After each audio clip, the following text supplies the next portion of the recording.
بلوچستان سے انتہائی اہم خبر کے ساتھ اس وقت آپ کوئٹہ وائس لائیو دیکھ رہے ہیں۔ بلوچستان سے انتہائی اہم شخصیات کی سابق صدر پاکستان پیپلز پارٹی آصف علی زرداری سے ملاقات عام ملاقات ہے، سیاسی حوالے سے کتنے اہمیت کی عامل ہے، اس تمام تر صورتحال پر بات کرنے کے لیے کوئٹہ وائس کے ایڈیٹر سید علی شاہ صاحب سے بات کریں گے۔ سیاسی حوالے سے وہ کافی زیادہ کڑی نظر رکھتے ہیں اس حوالوں پر، ان سے بات کریں گے۔ شاہ صاحب بہت شکریہ ٹائم دینے کا۔ بہت شکریہ۔ تھوڑا سا بتائیں کہ یہ عام ملاقات ہے، یہ سیاسی حوالے سے کتنی اہمیت کی عامل ہے؟ میرے خیال میں جہاں تک اس ملاقات کی بات ہے تو یہ ملاقات حال احوال کے لیے نہیں تھا کہ جنرل ریٹائرڈ قادر بلوچ صاحب جو ہے وہ مزاج پرسی کے لیے سابق صدر آصف علی زرداری کے پاس گئے، بلکہ اس ملاقات کے سیاسی اثرات ہے۔ جنرل ریٹائرڈ قادر بلوچ کا مقصد سابق وزیر اعلیٰ نواب ثناء اللہ زہری، اور ظاہر ہے جب نواب ثناء اللہ زہری اور جنرل ریٹائرڈ قادر بلوچ پاکستان مسلم لیگ نواز سے مستعفی ہو گئے تو سب سے جو پہلا رابطہ تھا ان کے ساتھ پاکستان پیپلز پارٹی نے کیا۔ علی مدد جتک جو ہے وہ ان کی رہائش گاہ پر گئے، ان سے ملاقات کی، اور ملاقات میں غیر رسمی طور پر یہ بتایا گیا کہ ان کو پارٹی میں شمولیت کی دعوت دی گئی۔ جو پاکستان پیپلز پارٹی کے ذرائع ہیں انہوں نے یہی کہا ہے کہ یہ اہم ملاقات ہے، اور جنرل ریٹائرڈ قادر بلوچ اور نواب ثناء اللہ زہری ان کے ساتھ اس وقت پیپلز پارٹی میں شمولیت کے حوالے سے پیپلز پارٹی کا جو ہائی کمانڈ ہے، بلاول بھٹو زرداری، سابق صدر آصف علی زرداری، ان کی بات چیت کا جو ہے سلسلہ جاری ہے۔ کچھ شرائط رکھے ہیں جنرل قادر بلوچ صاحب نے اور نواب ثناء اللہ زہری صاحب نے، اس پر اس وقت بات چیت کا عمل جو ہے وہ جاری ہے۔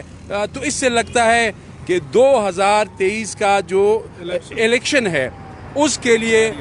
پیپلز پارٹی کی جانب سے سب بندیوں کا سلسلہ جاری ہے، مختلف شخصیات سے رابطے جاری ہے اور شمولیتوں کا بھی امکان ہے۔ تو ویسے بتائیں بلوچستان کی سیاسی فضا پہ کیا اثرات مرتب ہوں گے ان ملاقاتوں کے، اور پیپلز پارٹی دوبارہ قدمیں اپنی جما رہی بلوچستان میں، آنے والا وقت کیا نظر آ رہا ہے آپ کو سر؟ دیکھیں میرے خیال میں جہاں تک آنے والے انتخابات کی بات ہے، 2023 کا جو منظرنامہ ہے وہ مختلف ہوگا، تبدیل ہوگا۔ آج جو لوگ گورنمنٹ میں ہیں، جن کے پاس گورنمنٹ ہے یا منسٹریز ہے، میں نہیں دیکھ رہا کہ وہ 2023 میں پھر اس پوزیشن میں آئیں گے۔ حکمران جماعت بلوچستان عوامی پارٹی، ان کے پاس کوئی شک نہیں 13-14 الیکٹیبلز ہے کہ وہ کسی بھی پارٹی سے ٹکٹ لے کے وہ آ سکتے ہیں اسمبلی میں، لیکن میرے خیال میں جو بی اے پی ہے، باپ پارٹی جو ہے، اس پارٹی کا 2023 میں یہ پوزیشن نہیں ہوگا۔ پاکستان پیپلز پارٹی ظاہر ہے ایک مین سٹریم کی پولیٹیکل پارٹی ہے، تو میرے خیال میں اس وقت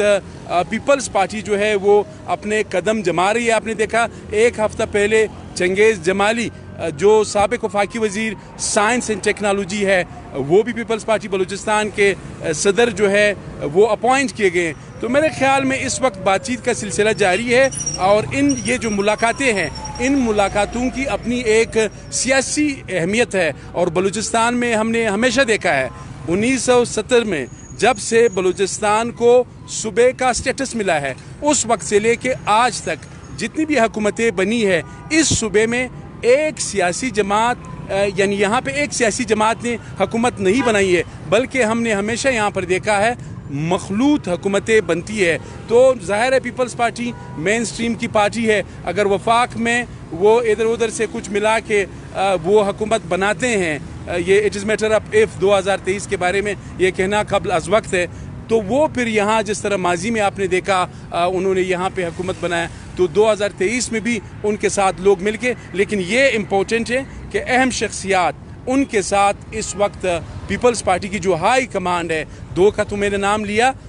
جو باقی ہے ان کا نام پھر بعد میں بتا دوں گا۔ صوبائی صدر کا انتخاب ہو گیا ہے مرکز سے، مزید بھی نام باقی ہے جو نامنیشن کے لیے لسٹ میں اس پر پینڈنگ میں؟ میرے خیال میں صدر تو ظاہر ہے انہوں نے نامنیٹ کر دیا ہے، لیکن ابھی تک جو جنرل سیکرٹری ہے مختلف نام سامنے آ رہے ہیں۔ اب سے تھوڑی دیر پہلے جو پیپلز پارٹی کی ہائی کمانڈ ہے، میں نے ان سے بات کی ہے، ان کا کہنا ہے کہ ابھی تک انہوں نے اس سلسلے میں جنرل سیکرٹری ہو یا جو دیگر عہدیداران ان کے بارے میں ابھی تک کوئی رسمی فیصلہ نہیں ہوا ہے، البتہ فیصلے کا امکان ہے بہت جلد۔ بہت شکریہ سید علی شاہ صاحب نے بڑی بامقصد اور طویل تفصیلاً گفتگو کی۔ پاکستان پیپلز پارٹی آنے والے سیٹ اپ کے لیے اب سے تیاریاں کر رہی ہے۔ اب تک یہ صورتحال تک کوئٹہ وائس سے منع منتقل کو دیجیے اجازت، تب تک کے لیے کوئٹہ وائس کو دیکھتے رہیں۔